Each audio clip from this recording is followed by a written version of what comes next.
This is a video lecture for Math 283, and the topic today is planes. This is found in section 12.5. As you guys remember, last class we talked about lines in space. That's the first part of section 12.5, and today we're going to talk about the second part of 12.5, which has to do with planes. I'm going to divide this video lecture into two parts. So this is part one, and we're going to get an introduction to planes. The question here is, how do we specify a plane? We learned how to specify a line in space as either through parametric equations or symmetric equations of the line. But how would we specify a plane? Well, for example, if you were considering the YZ plane, we could specify that as the set of all points that are the set of all points such that x equals 0, and that would give us the YZ plane. So we could write that down, the YZ plane, set of all points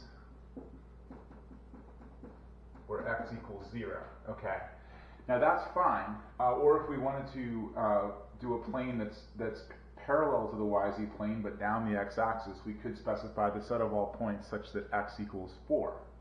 Okay, the problem with that is that really only works for planes that are parallel to the three coordinate planes, the xy, the yz, and the xz planes.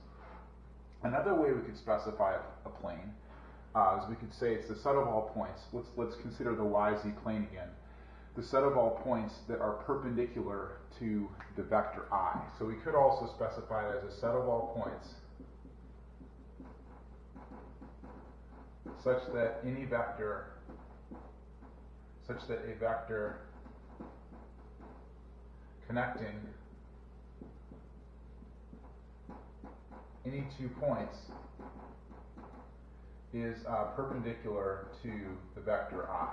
Okay, so for instance, this would specify the YZ plane. It's a set of all points such that if you take any vector connecting any 2 points in that plane, that vector is perpendicular to the unit vector along the x-axis. Now that's fine, except there's an infinite number of planes that are all parallel to the YZ plane that this would fit. So we also need to specify a point. A point in that plane will lock that plane down. Now fortunately, there's a better way to specify a plane, because you might be wondering, what if we have a plane that's not parallel to any one of these coordinate axes planes? How do we specify that? So that's what we're going to talk about right now. How do we more generally specify a plane? So what we're going to do is we're going to specify a plane in terms of a vector n that is perpendicular to the plane. So this vector n is perpendicular to the plane. And this vector, we can write this vector as having components a, b, c. Okay. Then we have another point p1, x1, y1, z1 that is found to be in the plane. So this is how we'll specify a plane. We'll specify in terms of a vector that's perpendicular to the plane, and also a point found in the plane. And we're actually going to find the equation of this plane. So what I want to do is consider a second point. Let's call this second point P, and we'll call this x, y, z. So let's consider a second point in this plane, and we can create a vector connecting these 2 points like this. Okay, that vector, or that line, is in the, or this line segment is in the plane. Okay, so I can write this as P1P. This is a vector as well. Could write it as P1P. And what are the coordinates of this vector? Well, it's going to be x minus x1, y minus y1, and z minus z1. Okay. Now, since this vector lies in this plane, it has to be perpendicular to the vector that's perpendicular to the plane. Okay, so that means that if we take the dot product of this vector connecting these 2 points with the vector n, this dot product will be 0. Okay, and we can actually do the dot product, so we're going to multiply the components, and we get a times x minus x1 plus b times y minus y1 plus c times z minus z1. but we know this all equals 0. Okay, so this is one way we can specify the equation of a plane.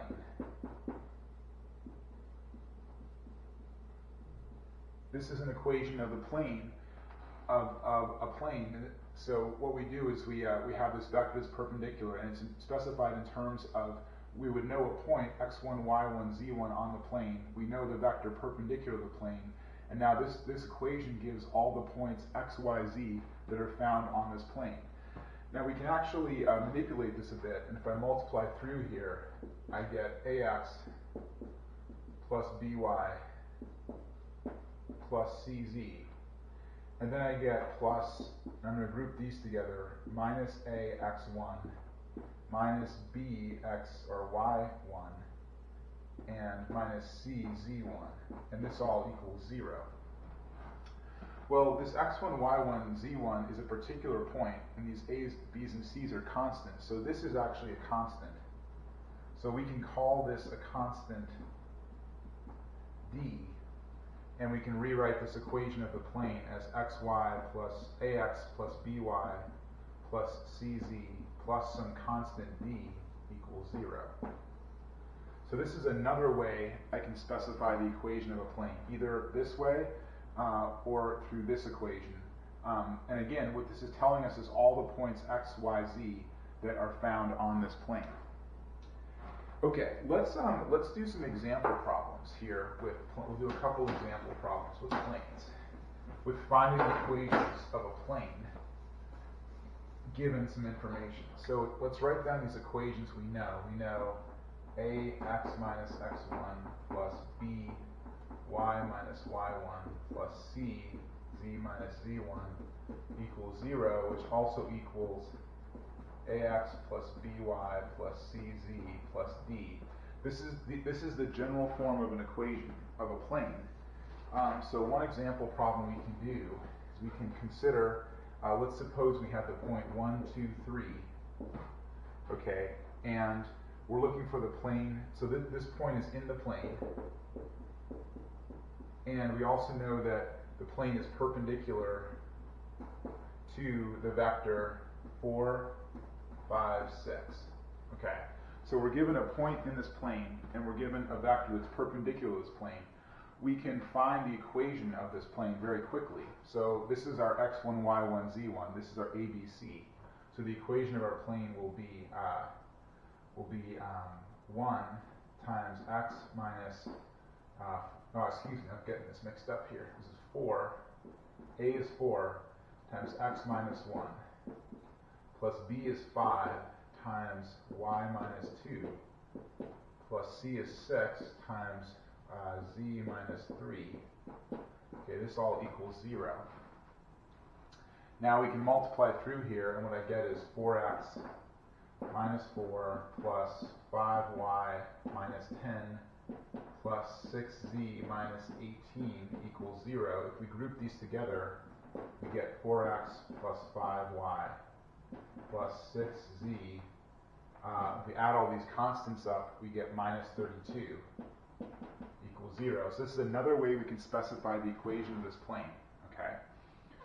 Now we may be interested in, let's try to draw this plane actually. Let's draw the plane here. It's represented by this equation.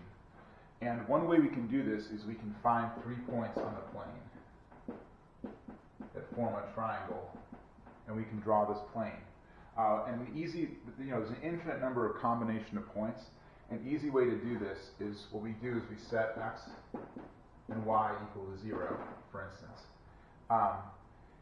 And we can find the z, so for the particular point where x, y is equal to 0, we can find z, okay, and z is going to equal 6z will equal 32, and z will equal, 16/3. If x equals z equals 0, that means 5y equals 32, which means y equals 32/5. And finally, if y and z equals 0, that means 4x equals 32, which means x equals 8 no, excuse me, 8, yeah, 8. Okay, so what did I do here? I found 3 points in this plane, and what I did is I took easy points like x, y equals 0, plugged them into an equation of the plane, figured out what the z value was, and then went down the line to get x, y, and z. So a point on this plane, so there are 3 points in this plane here we found. One point is 0, 0, 16/3. Another point is 0, 32/5, and 0. Another point is 0, excuse me, the x value is 8, 0, 0. So I have 3 points in my plane, and then I can draw this plane here. Okay, this is x, y, and z, and this point is 8, 0, 0. This point is 32, where the y is 32/5, and here's my z point. This creates a triangle like this. And then I can draw this plane that might look like this. Again, we're trying to depict something three-dimensional, but these are the points of this triangle, and this plane includes this triangle, and we also have a normal vector that points perpendicular to this plane. So that's one example problem. Let's do one more before I end this video.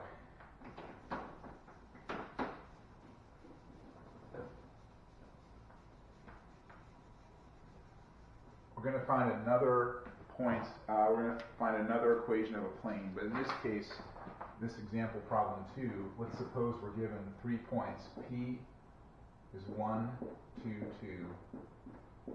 Q is 2, 1, minus 1, 4. And finally, the third point R is 3, 5, minus 2. So now we want to find the equation of a plane, of the plane that includes these 3 points. Okay? How do we do this? Well, we need to find, we already have 3 points in the plane, but we need to find the vector that's normal to the plane. Now, how do we do that? Well, the first thing I can do is I can construct the vector PQ.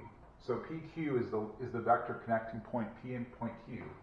And if I do that, I'm going to save you guys the time on this, but we subtract P from Q. So I get 1, I get minus 1 minus 2 is minus 3. 4 minus 2 is 2. Okay. So this is the vector PQ. I can also construct the vector QR. QR is equal to, we'll subtract these components, is 1.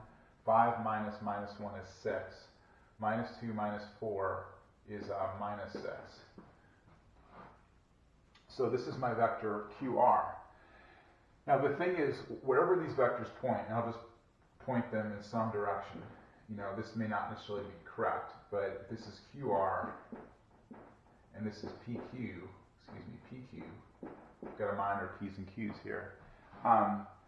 What we're now going to do is we're going to find a vector N that is perpendicular to both of these vectors, PQ and QR. Now keep in mind, PQ and QR are vectors within this plane. And so if we find a vector that's perpendicular to those two vectors, that will be the vector that's perpendicular to our plane, and we'll be able to get the equation of our plane. Now here's the question. How do we find a vector that's perpendicular to both of these vectors? The answer is in the cross product. If you guys remember, the cross product of these two vectors will be perpendicular to these two vectors. And so I'm going to find that vector N will equal the cross product of PQ crossed with QR. Okay, and this is going to equal, let's do this cross product, IJK. We're going to have 1 minus 3 and 2, 1, 6, and minus 6. Okay, so let's do this together. We get minus 3, 2, 6, minus 6 times I minus 1, 2, 1, minus 6, J plus 1 minus 3, 1, 6, K. And now if we do this out, we get a minus, it's going to be 18 minus 12 is 6I. This is going to be minus 6, minus 3 is minus 9 with another minus sign is plus 9J. I'm going fairly quickly through these, but you guys can verify that my arithmetic is correct. Hopefully it's correct. we get 6 minus 3. Something went wrong here. As I said that, I realized that's wrong. It's minus 2. This is 8, excuse me. This comes out to 6. This comes out to plus 9k. Let me make sure I got that right, checking my notes. Okay, so this is now a vector that's perpendicular to our plane, and we already know a point in the plane, so now we can construct the equation of this plane. Now you can pick any one of these points to do that. I'll pick P. And so now the equation of the plane will be 0 equals to 6 is our A value times x minus x1, I'll use point P, plus 8 times y minus 2 plus 9 times z minus 2. And this is now the equation of our plane. We could distribute and find the alternate version of this equation, but I won't do that. So this is a good little segment of material. How do we specify a plane? We specify it by a vector that's normal to the plane and by a point in the plane. And we can then write an equation that expresses, that solves for all that gives us all the x, y, and z, all the points that are found in the plane, and that's our equation. Okay, I'll come back for part 2 in a bit.